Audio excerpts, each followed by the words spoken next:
Hey everyone, welcome back. It's Molly. Today I'm making homemade yeast, so let's get started. The first thing we want to do is we want to boil 6 potatoes in 3 pints of water, and I'm just using Yukon Golds. That's what I have on hand. It doesn't specify what type of potato to use. And with the potatoes, we're going to boil a small muslin bag of hops.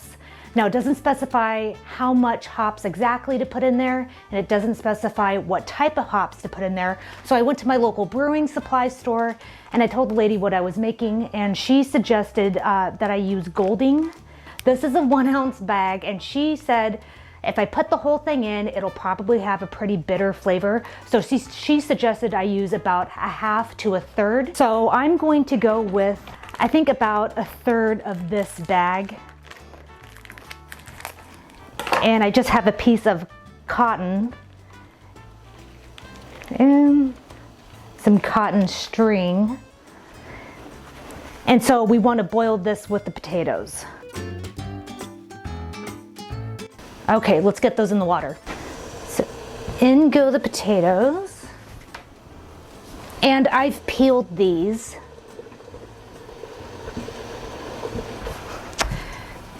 And here goes my bag of hops.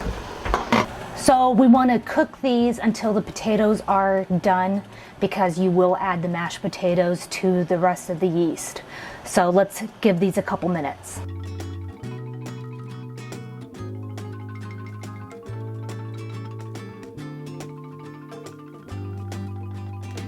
Okay, so I've taken the potatoes out and the hops bag. Now what I'm going to do is I'm going to add enough flour to the remaining water to make a thin batter, and then we're going to put it back on the stove and cook it long enough to just quickly cook the flour, and then we're going to let it cool. The amount of flour you will need will vary from the amount of flour I will need, because it's going to depend upon how much water evaporated and how much you have left over. So I'm just whisking my flour in. And then back onto the heat it goes. Here's my bag of hops. I'm just gonna toss that, and I'm gonna give these a quick mash. So the recipe said to use large potatoes, but I was trying to think of how big potatoes back then would have actually been. This recipe's from 1890, and I'm imagining they're probably not. Their definition of large is not the same as the monster size produce we have today. So I just used about 6, I'd say medium sized potatoes. Oops. Awful lot of steam on the lens. So mine is a little bit thicker than a thin batter, but I think that'll be okay. It said to just cook the flour, so I'm not sure how long that will take. I've got it bubbling, so I think I'm just gonna let it cook here for about a minute. And it says if you cook the flour, the yeast will last longer. Taken the flour mixture off the heat, and what I'm going to do is I'm going to let it cool down. All right, so it's cooled down a little bit. I'm going to add the potatoes. And from what I'm reading, the potatoes act as a food source for the yeast. We're going to add half a cup of sugar, half a tablespoon of ginger, 2 tablespoons of salt, and we are going to add yeast to this. I'm just using regular dried yeast. Now it says to add a teacupful. I estimated that to be about an ounce. I don't have Victorian teacups. I have modern day ones, so I'm thinking about an ounce is what I'm going to go with. And I just want to take the temperature of this. Those mashed potatoes were hot. I want to make sure it's not going to kill the yeast that I put in here. And I think I can add that now. And so in goes the yeast. Okay, so we're going to let this sit in a warm place until it's thoroughly risen. So I think I'm going to set it by my fireplace. And I'm just going to pop the lid on. And I'm not sure how long it'll take to rise. It doesn't give us any sort of time frame.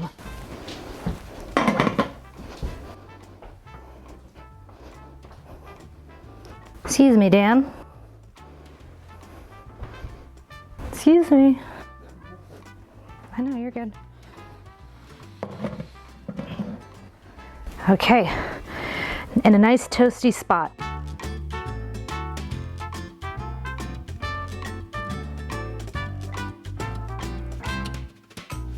So what do you have here? So Dan, this is homemade yeast. And okay. This comes from this cookbook, the White House cookbook. It's falling apart, so I have to be very careful with it.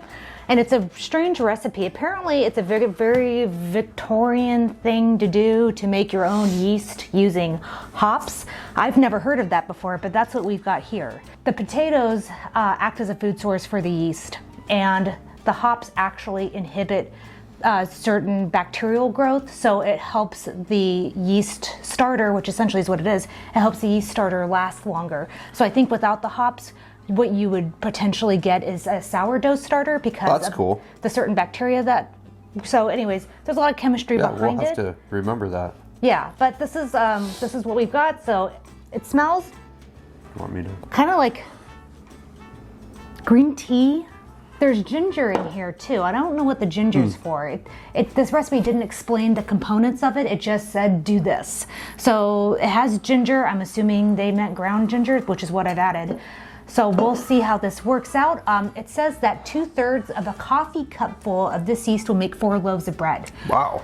So if you're not already subscribed, make sure you hit the subscribe button, because I'm going to take this yeast starter and I'm going to make bread with it. And we'll see how that turns out. I don't think that's gonna work, babe. Oh. Okay. So it said to store this in a jug with a corked lid. I couldn't find one of those, so I've just got this glass mason type jar, and it says to make sure you thoroughly scald your jar before you put your yeast mixture in this, and I washed this with really hot soapy water. It doesn't say how long this will last or where you should store it, but I imagine it's like any other sourdough, any other yeast starter, sourdough starter, where you can store it in a cool, dry place.